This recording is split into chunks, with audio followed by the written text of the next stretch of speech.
Let's talk about the acceleration of gravity and circular orbits. And this is a very cool lecture. It's one of my favorites. And what's really amazing about this is that with a little bit of high school level physics, we can figure out some amazing things. Like what is the, how fast do you need to go to be in orbit around the Earth? And what's the radius of the event horizon of a black hole? These are things that we can figure out using the stuff that we're going to learn today. So what I'd like to do is first, let's review Newton's law of gravity real quick. And then we're going to use Newton's law of gravity to be able to figure out what the acceleration of gravity is when you're really far away from the Earth or from any, from any astronomical object like the sun or any planet. Then we're going to talk about circular orbits, and from that we're going to be able to calculate the orbital velocity, or how fast do you need to go to be in orbit around the Earth or around the sun or any object. So let's get started. Okay, let's review Newton's law of gravity, which we talked about before. But Newton just said, hey, if you've got two massive objects, like that could be the Earth, this could be the moon, okay, these massive objects are attracting each other, okay, with a certain amount of force. We call that the force of gravity. And the force of gravity is equal and opposite. Of course, Newton's third law tells us that.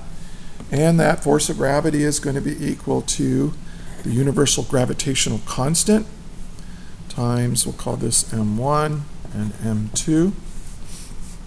And it's proportional, directly proportional to the two masses. So the more mass you have, the more gravity. That makes sense, right? And then it's inversely proportional to the square of the distance between them. And I'm just going to call that R. From the center of the Earth to the center of the moon, for example, we'll just call that R. And these are the only things you can really vary. This G, again, is a property of our universe. And we said that G, Cavendish measured it. He said that the gravitational field is 6.6, well, the strength of gravity, not the gravitational field, sorry, times 10 to the negative 11 newtons meter squared per kilogram squared. It's a very weak force. Gravity is a very weak force if you have everyday sized objects. If you have a great big object, like a planet beneath your feet, then gravity becomes significant. Now, what's the direction of gravity? Well, it's an attractive force, and we call that negative r hat. And the r hat vector in this context is used to mean, hey, we're pulling each other in. Okay, so that was Newton's law of gravity. Now, okay, these two objects, let's take a look at these two objects. They are going to accelerate towards each other, aren't they? Now, which one would accelerate faster? Well, probably M2 would have a greater acceleration towards M1 because it has less mass. The forces are equal, but the greater the mass, right, the less acceleration that given force will provide. So we can figure out what that acceleration is going to be, because let's draw free body well, actually, these are free body diagrams. Okay, now if I look at the free body diagram of this guy, I say, well, if I sum the forces, that's equal to MA, right? Well, there is only one force on here, and it's that force of gravity is G, M1, I'm sorry, this should be M2.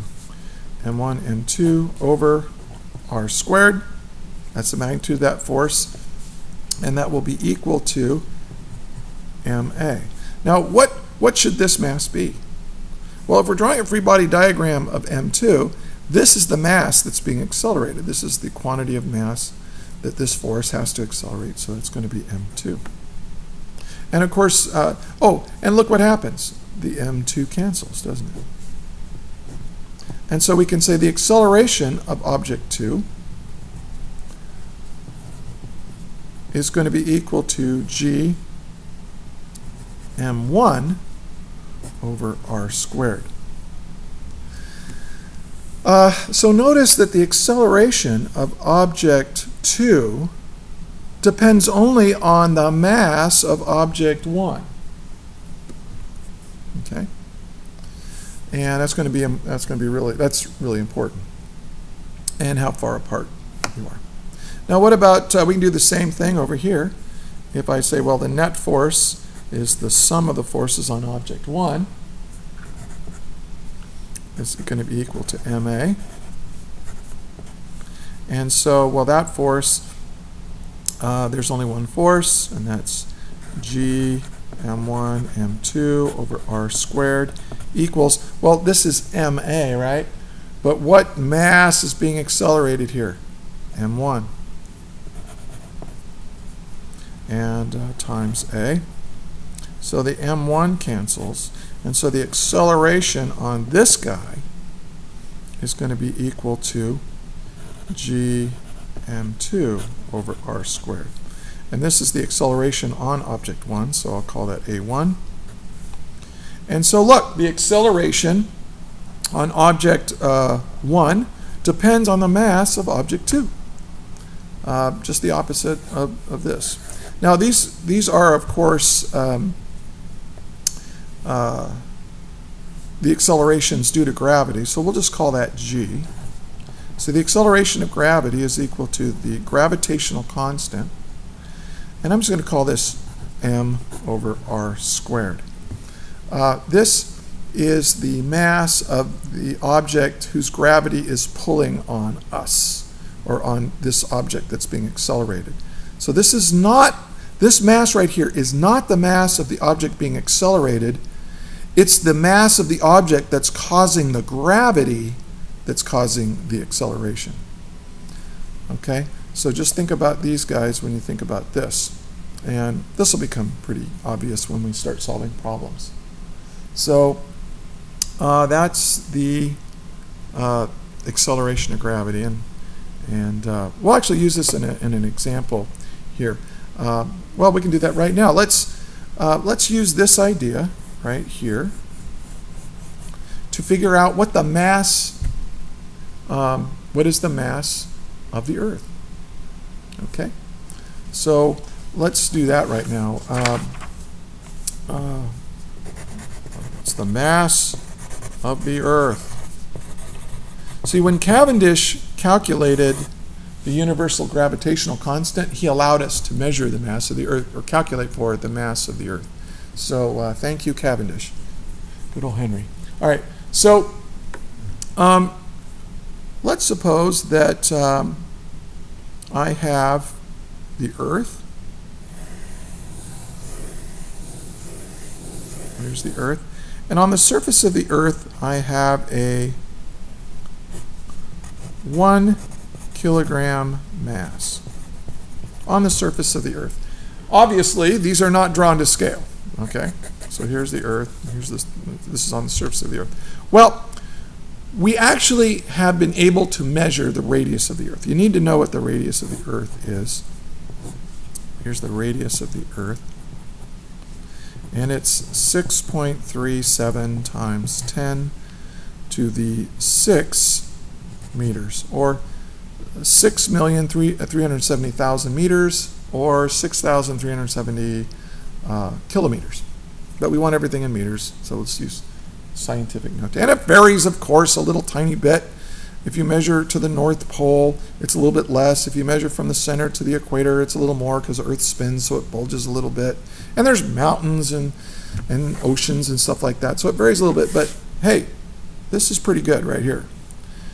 All right, so, let's think about this as being given. This is what we know. We also know that if I hook this little 1 kilogram mass to a spring scale and measure the force on it, I know that the force of gravity pulling this guy down towards the center of the Earth is equal to 9.8 newtons, right? So this is something we measured, this is something we measured, and this is something we measured. And from that, we want to know, we want to find the mass of the Earth. Now we usually make the masses of planets and stuff capital letters. Mass of the Earth. That's what we want to find. So let's solve. Well, the force of gravity pulling my little 1 kilogram mass down, well, that's equal to the mass, which I know is 1 kilogram, times g. And I know that g, well, that's how I got 9.8 newtons, right? Newtons per kilogram, 5.8 or 9.8 meters per second squared if it's accelerating. But now that's going to be equal to big G times the mass of the Earth times the mass of my 1 kilogram mass over r squared. But what is r from here to here? Well, it's just the radius of the Earth. Even if you hold it a little bit above the floor, that extra meter or so that you're adding is not going to be significant compared to the size of this. So we essentially just say, look, if you're close to the Earth's surface, this is how far you are from the center of the Earth's mass. So here's the center of object 1, here's the center of object 2, and we've measured the force of gravity between them, and we know the mass of this object. So what that allows us to do is, well, we can cancel out the mass of my 1 kilogram object, and so now we know what G is, and now all I need to do is solve for the mass of the Earth. So the mass of the Earth is going to be G, which I know at the center, at the Earth's surface, I've measured it, it's 9.8. So G times r squared over the gravitational constant. And look, that's going to give us the mass of the Earth. So this is 9.8 newtons per kilogram. And r squared, that's 6.37 times 10 to the 6 meters over big G, which is 6.67 times 10 to the negative 11 Newton meter squared per kilogram squared. Oh, I forgot to square that. And now let's take a look at units. Newtons cancels the newtons. Kilogram cancels 1 of the kilograms squared. This is meters squared, so that cancels that, and all I'm left with is 1 over kilograms, so that becomes kilograms, so that's good, the units work. And now all I got to do is do all this, so get out my good old HP.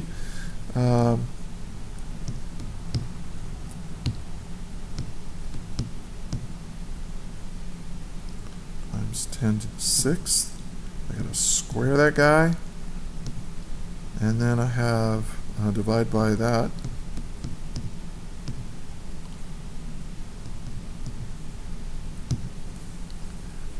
And I get 5.96 times 10 to the 24 kilograms. And there you go. Now the Earth is not a perfect sphere. And so this is a little tiny bit off. Not very much. I mean, that's within 1/2 of 1% of being correct. So this is what you get when you use this to solve for the mass. The accepted mass of the Earth that we're going to use in this class is 5.98 times 10 to the 24 kilograms. But look, that's pretty darn good. So this is the mass of the Earth that we're going to use in this class. Here's the radius of the Earth. These are things that you should memorize and write down. Okay, so we use this little equation right here to solve for the mass of the Earth. That's pretty neat. All right, let's move on. Let's talk about circular orbits. Circular orbits. Now, let's talk about a satellite in orbit around the Earth. Okay, that's kind of the easiest thing to think about. And so here's the Earth.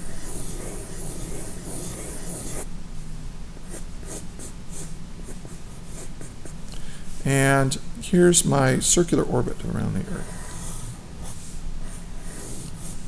So it looks like I'm drawing Saturn, doesn't it?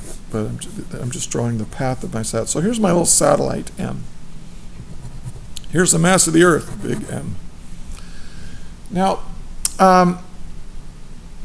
they have a force of gravity. So let me label this circular orbits. Now these guys are attracted to each other. Like the mass of the Earth and the mass of the satellite are trying to pull each other together. But this has enough velocity where it's moving in a circle. Okay, so let's take a look at this. This is our force of gravity. And we have an expression for that force of gravity between two massive objects. It's equal to G m little m over r squared. And I'll just neglect the direction. It's obviously, I showed it, it's towards the center of the Earth here. Now, of course, there is a force of gravity on the Earth towards the satellite, but here's the deal. The mass of the Earth is so big compared to the mass of the satellite that, well, the motion of the Earth is just going to be negligible, okay? At least if it's just an ordinary spacecraft. If this is like a moon or something, then the Earth's trajectory will wobble a little bit, but as this thing goes around. But let's just pretend, as a simplifying assumption, that this is our little spaceship in orbit around the Earth, and it's the force that it applies to the Earth is so small that we can neglect any motion due to the Earth. So the Earth is essentially fixed in this system, and the satellite moves around it. Now this, in a circular orbit, we're going to say this, look, it's moving in a circle at a constant speed around the planet. Well, what kind of force makes objects move in circles? What kind of force makes objects move in circles? Centripetal forces, right? We covered that. So what we're going to say here is that the force of gravity, if you're in a circular orbit, well, yeah, it's equal to G times the mass of the Earth times the mass of my satellite over r squared. Now r here, by the way, oh, well, let me get to the, finish my thought, which is always difficult for me. Here's the force of gravity, but it's a centripetal force. It's a force that's making the satellite go in a circle. So that's equal to mv squared over r. Now, it's really critical that you keep your m's straight. What m is this? Well, remember, this is ma. This is, if I drew a free body diagram of this object, this is the net force. So that's ma, and that acceleration is not changing my speed, but it's changing the direction of my velocity vector. It's a centripetal force. So this is ma, but this m here is the mass of my satellite. It's not the mass of the planet. Okay, so I just equated the force of gravity to a centripetal force. Now this, look what happens. The mass of the satellite cancels out, and I can now solve for the velocity, or the speed actually, of my satellite in orbit. So v is equal to, well, look, one of the r's cancels the r squared, and I want to take the square root of both sides, g m over r. And this is it. This is how fast you need to go to be in orbit around the Earth. That's really cool. And it's also really fast. Okay, so let's actually think about it. Now, one thing before we get to solving a problem, here's the center of the Earth, right? Okay, now this is the radius of the Earth. I'm going to call that r sub e. And then the distance from the surface of the Earth to my orbit, we call that our altitude, but instead of using the letter a, we use h for height. So plus h. So I've got the radius of the Earth plus my height above the Earth's surface.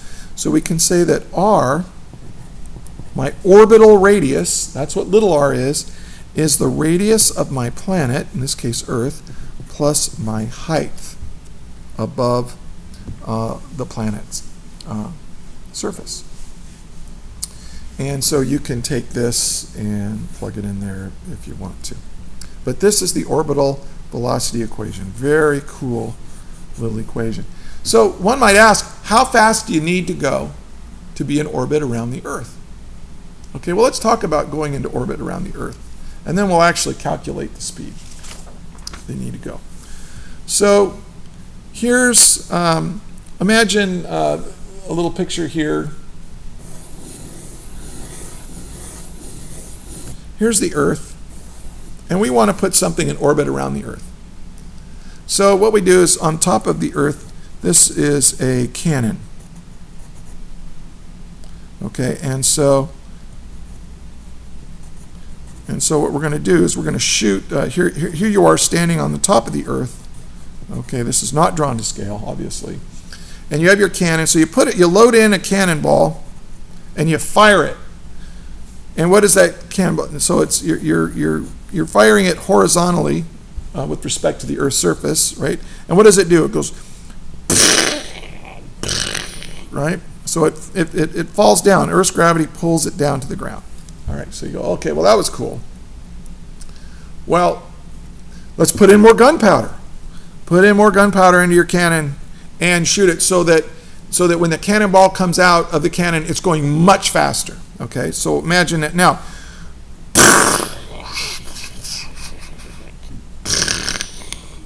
Okay, so now it went farther, but now it went so far, your cannon is so good, and the cannonball went so far that you can no longer see it because the curvature of the Earth is in the way. Okay? And by the way, battleships during World War II, they could shoot shells so far with their big guns that they couldn't see the ships they were shooting at because the curvature of the Earth was in the way. Isn't that amazing? World War II, they did that. They had spotter planes and all that. So this actually did happen. But of course, this is my little pretend world. So, hey, you think, well, that was fun. Let's put in more powder. Okay? So you go in, you put in a bunch of gunpowder into your cannon, and then you fire. Going really fast. Now, gravity is pulling your cannonball towards the center here, right? And okay, the South Pole. No more March of the Penguins. Okay. So you think, all right, that's it. This was fun, but let's see what happens if I put in enough gunpowder into my cannon. So I really load it up, and so it comes out super fast. And it comes out so fast that it does this.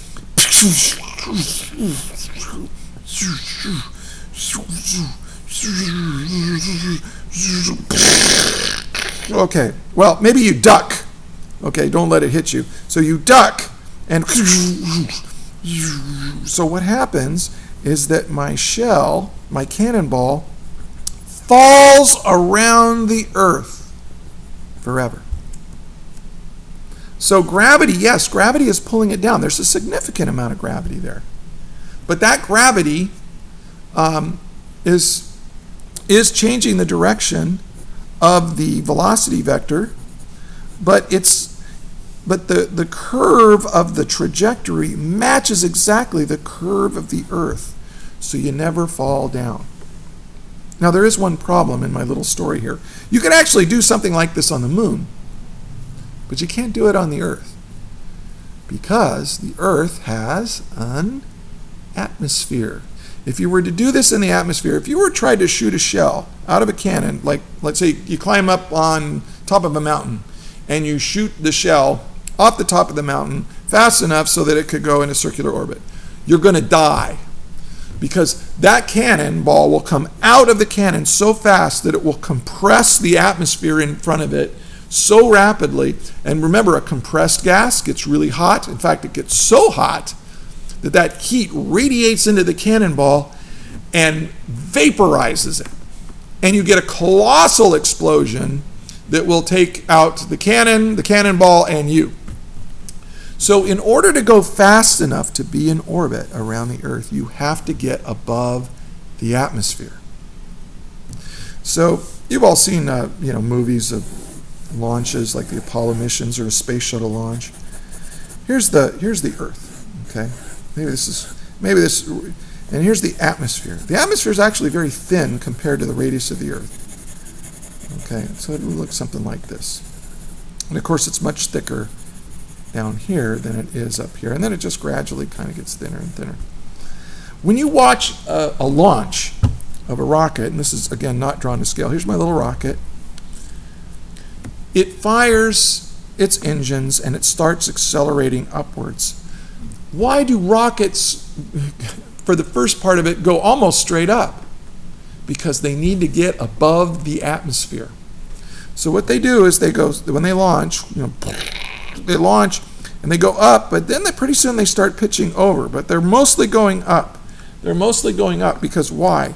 Why? What do they need to do? They need to get above the atmosphere. In fact, right about in here, they meet what's called maximum dynamic pressure. That's the pressure. They're moving so fast that the pressure of the air on the spacecraft, they got to be careful because it could actually damage the spacecraft. So like with the space shuttle, they would actually throttle down their engines so that they wouldn't go too fast through the air. So then they throttle back up when they're above most of the air, and then they really pitch over. And then when they get above the atmosphere, they have to fire their rockets for a few minutes because they need to get enough speed. If they're right here and the engine cuts, they're going to come right back down into the atmosphere. So what they need to do is increase their speed so that they're going fast enough so that as gravity pulls them down, they don't fall any closer to the Earth's surface. Because remember, the Earth's surface is curving below them, and so you want that trajectory to curve kind of in parallel with it, above it. So what is that speed? Well, we can use the orbital velocity equation to figure it out. Now, how high do you need to be in circular orbit? Well, the higher the better. The first satellites that we launched were just barely above the atmosphere because our rockets weren't all that great. And there is a little tiny bit of atmosphere up here. So there's a little tiny bit of atmospheric drag. So you'll only stay in orbit for a few weeks or months, and then you'll come crashing back down. The space station flies about, probably right up on this scale, probably right up in here. Here's all the solar panels on it. And I think it's about 300 kilometers. I might be a little off. But let's say that the height, the h, is about 300 kilometers above the Earth's surface. So there's my h. So how fast do I need to go so that this thing can, the space station, can fly around the Earth in free fall and not come crashing back down? Well, we can use the orbital velocity equation that I just derived. Okay, so v equals the square root of gm over r. Now first let's figure out what r is. R is equal to the radius of the Earth, which is 6.37 times 10 to the 6 meters. Now h, let's say h is about 300 kilometers. It might be a little more than that, but that's a good enough estimate. Now 300 kilometers, what is that? It's about 200 miles. I think it's actually about 250 miles, but I don't want to get crazy. So 300 kilometers, well, what is that? That's, well, 10 to the 6. I want 10 to the 6. Well, let's do this. This is 300,000 meters, right? Well, what if I wanted to make this times 10 to the 6? We'll take this and go 1, 2, 3, 4, 5, 6. So h in this case is 0.300 times 10 to the 6 meters. That's my height. Now why did I want to do that? Well, I want to add it to this guy. So plus 0.300 times 10 to the 6 meters. That's 300 kilometers is 0.3 times 10 to the 6 meters. Well, since they're both times 10 to the 6, I can just add these guys together. So r is equal to 6.67 times 10 to the 6 meters. So now I can take that and plug it in there. So let's do it. So, so this is 6.67 times 10 to the negative 11 Newton meters squared per kilogram squared. Okay, that's big G, times the mass of the Earth, which is 5.98 times 10 to the 24 kilograms, divided by R, which we just said is 6.67 times 10 to the 6 meters. By the way, the fact that this is 6.67 and this is 6.67 is just totally a coincidence. Okay, so don't get freaked out by it. So when I plug all that into my calculator, and it is a chore, okay, it really is. So 6.67 times 10 to the 11 negative 5.98 times 10 to the 24 times, and then 6.67 times 10 to the 6 divide, and then I got to take the square root. You get a velocity that's equal to 7,733 meters per second. That's how fast I need to go. Now this is in meters per second to be in orbit around the Earth where the space station is. Now how fast is that? Well, it's about 5 miles per second. I mean, what is 1,000 meters? 1,000 meters is a kilometer. Any of you who've ever run track, like 10,000 meters? Well, you're going 7,733 meters in a second. So, I mean, it's really fast. It's here to Selma in about 2 or 3 seconds. And it's so fast that you can go around the Earth in about 90 minutes. So that's really, really fast. Now, how fast is that in miles per hour? Let's see. Oh, I didn't get this ready. 1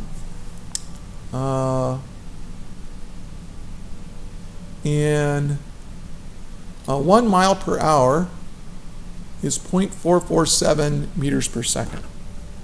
So we have 7,733 meters per second. Okay, and then I want to do a unit conversion here. It says in the back of our textbook that 1 mile per hour is equal to 0.4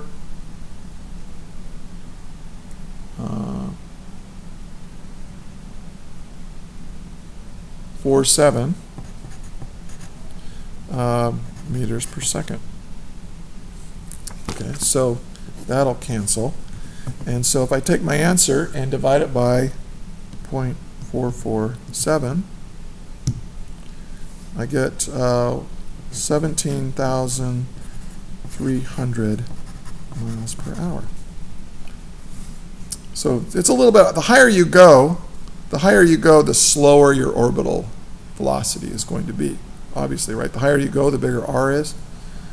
But so that's about how fast the International Space Station is flying. Okay, so let's just quickly review what we did.